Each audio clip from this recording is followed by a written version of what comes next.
Good evening मेरे प्यारे students. स्वागत है आप सभी का हमारे YouTube channel you are civil engineer and from the team of Mahi technical class Bhagalpur. जैसा कि आप लोग देख रहे हैं दैनिक भास्कर का 16 जुलाई का ये न्यूज मतलब आज का ये न्यूज है। और हमारे पॉलिटेक्निक के जो भी बच्चे हैं, बहुत सारे बच्चे कमेंट सेक्शन में मैसेज कर रहे हैं कि सर इस न्यूज को थोड़ा अच्छे से समझाइए कि आखिर ये कहना क्यों चाहता है। वह लोग इसलिए भी परेशान हैं क्योंकि उन्हें पता है जब उनका पॉलिटेक्निक खत्म हो जाएगा तब वो बीटेक कॉलेज में जाएंगे, इंजीनियरिंग करेंगे, तो उनके लिए ये न्यूज बहुत ही मायने रखता है। जी हाँ दोस्तों, ये जो न्यूज है ये इंजीनियरिंग कॉलेज के लिए है। सबसे पहले बात ये जान लो आप लोग, ठीक है, ये इंजीनियरिंग कॉलेजेस के लिए बात किया जा रहा है, पॉलिटेक्निक और आईटीआई के लिए बात नहीं कर रहा। तो डिप्लोमा वाले के लिए क्यों इम्पोर्टेंट है, क्योंकि देखो जब आप लोग 2 साल बाद या 1 साल बाद या 3 साल बाद जब आप लोग डिप्लोमा पास आउट कर जाओगे तो हो सकता है आप लोग लेटरल एंट्री का एग्जाम देके बीटेक में जाना चाहोगे। तो आप लोगों को भी इंजीनियरिंग कॉलेज ही मिलेगा जैसे बिहार में, या अगर आप बाहर कहीं लेते हो तो बिहार में अगर मिलता है तब ये न्यूज आपके लिए मायने रखेगा। कैसे मायने रखेगा मैं समझाना चाहूंगा आगे थोड़ी देर में। तो चलिए हम लोग डिस्कस करते हैं एक एक करके। उससे पहले आप सभी से एक छोटा सा रिक्वेस्ट, आई नो आप लोगों को रिक्वेस्ट पता होगा क्या है, तो अगर आप लोग नए हमारे यूट्यूब चैनल पे तो जरूर सब्सक्राइब कर दें और वीडियो को लाइक और शेयर करना ना भूले अपने दोस्तों के साथ।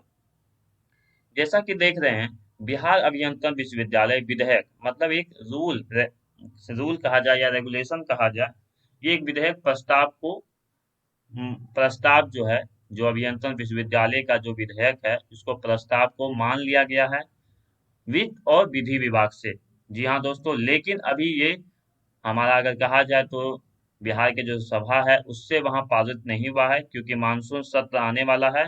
यहाँ पर जब हम लोगों का मीटिंग होगा, मतलब जब हमारे राज्यपाल मुख्यमंत्री सभी का जो मीटिंग होता है वहां पर जब मीटिंग होगा तब वहां पर ये स्वीकृति हो सकती है, संभव माना जा रहा है, ठीक है, और हो ही जाएगा मेरे ख्याल से। क्या है इसके बारे में तो ध्यान दो। सबसे पहले बोला जा रहा है अभी अगर बिहार में अगर बात किया जाए तो जैसे कि इंजीनियरिंग कॉलेज जो आता है AQU के अंदर आता है। AQU क्या है? Aryabhatta knowledge university. क्या है ये? Aryabhatta knowledge university. इसके जो चेयरमैन होते हैं अभी वो चांसलर होते हैं, वाइस चांसलर, जिसको राज्यपाल के भी नाम से आप लोग कह सकते हैं। ठीक है, राज्यपाल यहाँ पर हमारे होते हैं। इसके जो मेन चांसलर होते हैं वो अभी राज्यपाल होते हैं। इनके हाथ में भी सारा रहता है कि अगर AQ में कुछ भी हो तो वह राज्यपाल के दिशा निर्देश पे ही होता है।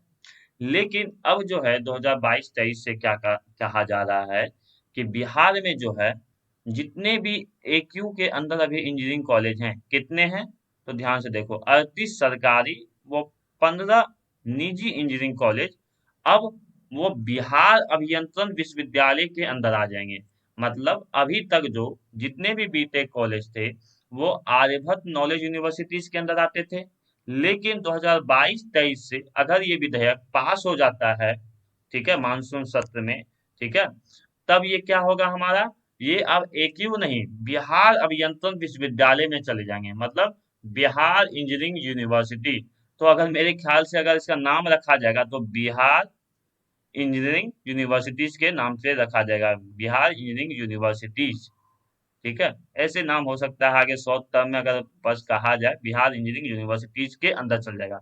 मतलब पहले AQ के था लेकिन आगे अब क्या होगा, बिहार इंजीनियरिंग यूनिवर्सिटीज के अंदर जाएगा। तो इससे चेंजेस होने का कारण क्या है, क्या क्या चेंजेस और आगे देखने को मिलेगा इसमें, ठीक है। तो अभी थोड़ा दिन पहले एक मीटिंग हुआ था जिसमें IIT NIT और बहुत सारे के डायरेक्टर वहाँ मीटिंग किए थे। AICTE के यूजीसी के भी प्रतिनिधि, सारा मीटिंग हुआ था। उन सभी ने यहाँ पर पास कर दिया है। अब ये कैबिनेट के बैठक जब होगा मेरे ख्याल से मानसून सत्र में जब होगा 26 जुलाई, जैसे कि कहा जा रहा है 26 जुलाई से विधानमंडल का मानसून सत्र होने वाला है। हम मेरे ख्याल से उसमें पारित हो जाएगा ये, ठीक है। कानून बनाने के बाद क्या होगा, तो कानून बनाने के बाद जब आपको पता है कोई भी चीज यूनिवर्सिटीज के अंदर कुछ कानून बनते हैं तो कुछ ना कुछ वैकेंसी लेके आते हैं। तो ये वैकेंसी हम लोगों का काम का नहीं है, ये सरकार के काम का है। VC हो गया, एग्जामिनेशन कंट्रोलर हो गया, रजिस्ट्रार हो गया, फाइनेंस ऑफिसर हो गया, तो ये सब पदों पे बहाली होगी। और जहाँ की कहा गया है कि 2022-23 से अभियंत्रण विश्वविद्यालय पूरी तरह से काम करने लगेगा, मतलब आगे के सालों से, ठीक है। इससे क्या होगा, एक ये बात यहाँ पर बहुत ही साफ कहा गया जो सही है। क्या बात सही है यहाँ पर, तो देखो यहाँ से मैं इस लाइन को थोड़ा अंडरलाइन लाइन करके आपको समझाना चाहूंगा। क्या, अगर ये बात अगर मुख्यमंत्री ने कहा है तो ये सही कहा है। बस मैं इतना कहूंगा, शायद वो एसबीटी को भी ऐसे कह के सिखाते तो सही रहता। कहा जा रहा है अभी बहुत सारे कोर्स समय के अनुरूप नहीं चल रहे हैं, मतलब आपको पता है सेशन लेट तो हुए ही, और बहुत सारी चीजें जो अभी समय के साथ नहीं चल रहे हैं। जो भी सरकारी और निजी इंजीनियरिंग कॉलेज 2010 से स्थापित आर्यभट्ट ज्ञान विश्वविद्यालय 2010 में स्थापित हुआ था, AKU, उसका जो है सही रूप से वो काम नहीं कर पा रहा है। जैसे देखो इसमें कहा गया आर्यभट्ट विवि की स्थापना जिस उद्देश्य से कहा किया गया था वो उसमें विफल रहा, मतलब मुख्यमंत्री भी मान रहे हैं कि AKU जो काम कर रहे हैं वो बहुत ही विफल है। ठीक है, अब देखो यहाँ से अब क्या कहा जा रहा है, ये जो बिहार विधेयक जो अभियंत्रण विश्वविद्यालय का जो विधेयक पास होगा इसमें कहा जा रहा है कि अभी तक जो है सिर्फ और सिर्फ आप लोग जब जैसे कॉलेज में देखते होंगे तो उसमें देखते होंगे आप लोगों का या तो सिविल है, मैकेनिकल है, इलेक्ट्रॉनिक्स है, कंप्यूटर साइंस है, ये चार पांच ब्रांच के अलावा कुछ दिखते ही नहीं होंगे। ठीक है, वो IT सेक्टर हो गया। तो अब क्या कहा जा रहा है, बिहार विधेयक के अनुसार, मतलब बिहार अभियंत्रण विश्वविद्यालय का जो हमारा विधेयक आने वाला है इसमें कहा जा रहा है कुछ नए नए टेक्निकल कोर्स जोड़े जाएंगे इसमें, नए नए पाठ्यक्रम में बदलाव होगा। मतलब आप सिलेबस में भी चेंजेस देखने को मिलेगा। मेरे तो समझ में नहीं आता है कितनी बार सिलेबस चेंज करेंगे। बीटेक का सिलेबस चाहे SBT का सिलेबस बार बार चेंजेज हो रहा है। ठीक है, बच्चे भी परेशान होते हैं, टीचर भी परेशान होते हैं। ठीक है, बच्चे तो खास करके परेशान होते हैं इस सभी चीजों को लेकर, क्योंकि एक तो कॉलेज में पढ़ाई नहीं, ऊपर से पुराना सब चीज मिलता नहीं है, तो और परेशान हो जाते हैं। तो अब यही कहा जा रहा है कि आपको आप लोगों को फिर आगे जो है हो सकते हैं सिलेबस में चेंजेस देखने को मिलेंगे आगे जाके। ठीक है, तो अब मेनली कहा यह जा रहा है कि अब जो पुराने विषय हैं सिविल, मैकेनिकल, इलेक्ट्रिकल, ये सब रहेगा। ठीक है, लेकिन अब कुछ नए नए टेक्निकल कोर्स इसमें जोड़े जाएंगे, जैसे कि आर्टिफिशियल इंटेलिजेंस की भी पढ़ाई शुरू हो गई है, धीरे धीरे आप होगी ये भी आगे। ठीक है, आगे हम बात किया जाए और यहाँ पर पॉइंट पे देखिए, इंजीनियरिंग पर ही फोकस, समय के साथ तुरंत बदलेगा पाठ्यक्रम। मतलब AICTE ने कहा है कि अब जो इंजीनियरिंग में आर्किटेक्चर प्लानिंग की भी पढ़ाई होगी। जैसे हम लोग देखते हैं सिविल में हम लोग क्या करते हैं, सिंपल कंस्ट्रक्शन विभाग के बारे में पढ़ाई करते हैं, लेकिन धीरे धीरे आप क्या होगा, आर्किटेक्चर का प्लानिंग, आर्किटेक्चर का पढ़ाई होगा, प्लानिंग की पढ़ाई होगी। तो इन सभी चीजों को जोड़ा जाएगा। ठीक है, अब इसमें और बात कहा जा रहा है मान्यता के लिए इसमें इंजीनियरिंग की पढ़ाई होना जरूरी है। विवि की गुणवत्ता को मेंटेन रखने के लिए IIT Patna, NIT Patna, Chandragupta institute of management Patna, management development institute Patna के निदेशकों को सदस्य बनाया जाएगा।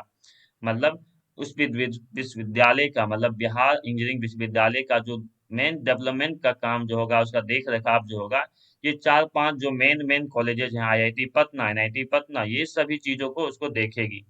ठीक है, मतलब इसको सदस्य बना जाएगा, इनके जो भी गुणवत्ता को मेंटेन करना है वो इन सभी चीजों पे देखा जाएगा। और कहा जा रहा है अभी शुरुआत अस्थायी परिसर से की जाएगी, इसका कोई अभी ऑफिस नहीं बना है। संभावना है कि मीठापुर बस अड्डा वाली जमीन पर ही अस्थायी परिसर का निर्माण होगा। मतलब इसका अब जो है एक पर्सनल एक ऑफिस बनेगा, एक परिसर बनेगा, और इसमें सिर्फ और सिर्फ इंजीनियरिंग कॉलेजेज ही आएंगे। मतलब पहले क्या था, AKU में इंजीनियरिंग कॉलेज भी आता था, और हमारा BA बी फार्मा बहुत सारी चीजें हैं जो इसमें आती थी, लेकिन अब क्या करेगा, इंजीनियरिंग का एक अलग विभाग बना दिया जाएगा। ठीक है, जिसको हम लोग नाम देंगे बिहार अभियंत्रण विश्वविद्यालय। मतलब इसका शॉर्ट फॉर्म अगर कहा जाए, बिहार इंजीनियरिंग यूनिवर्सिटी। क्या नाम देना है, बिहार इंजीनियरिंग यूनिवर्सिटी। मतलब आगे जाके आपको ये देखने को मिलेंगे AKU की जगह। तो यही एक मेन पॉइंट था। और दूसरी बात ये यहाँ ध्यान रखना है, इसमें साफ साफ कहा जा रहा है कि अब जो है इसका जो मेन चांसलर होंगे वो राज्यपाल नहीं होंगे, वो मुख्यमंत्री जी ही होंगे। ठीक है, तो ये एक बहुत ही इंपॉर्टेंट पॉइंट था यहाँ पर। ठीक है, तो आई नो आप लोगों को ये अच्छे से समझ में आ गया है कि ये जो है स्पेशली जो है बीटेक वाले के लिए है, जो सरकार इंजीनियरिंग कर रहे हैं उनके लिए ये न्यूज है। ठीक है, जितने भी सरकारी या प्राइवेट इंजीनियरिंग कॉलेज हैं बिहार के अंदर उनके लिए ये बात है। और डिप्लोमा वाले बच्चों के लिए भी खास इसलिए रह जाता है कि 2 साल बाद या 3 साल बाद या 1 साल बाद जब वो बीटेक में जाएंगे तब उनको भी ये चीजें के बारे में नॉलेज होना धीरे धीरे जरूरी है। ठीक है, थैंक यू। अगर आप लोगों को अच्छे से समझ में आ गया है तो कमेंट सेक्शन में जरूर बताएं, हाँ सर समझ में आ गया है बहुत अच्छे से। अगर जो भी दिक्कत होगा इसको समझने में तो कमेंट सेक्शन में वो भी मुझे बताएं। वीडियो को लाइक और शेयर करना ना भूलें अपने दोस्तों के साथ, क्योंकि पढ़ाई से रिलेटेड जो भी न्यूज़ होता है हर बच्चे को जानना चाहिए। ठीक है, थैंक यू।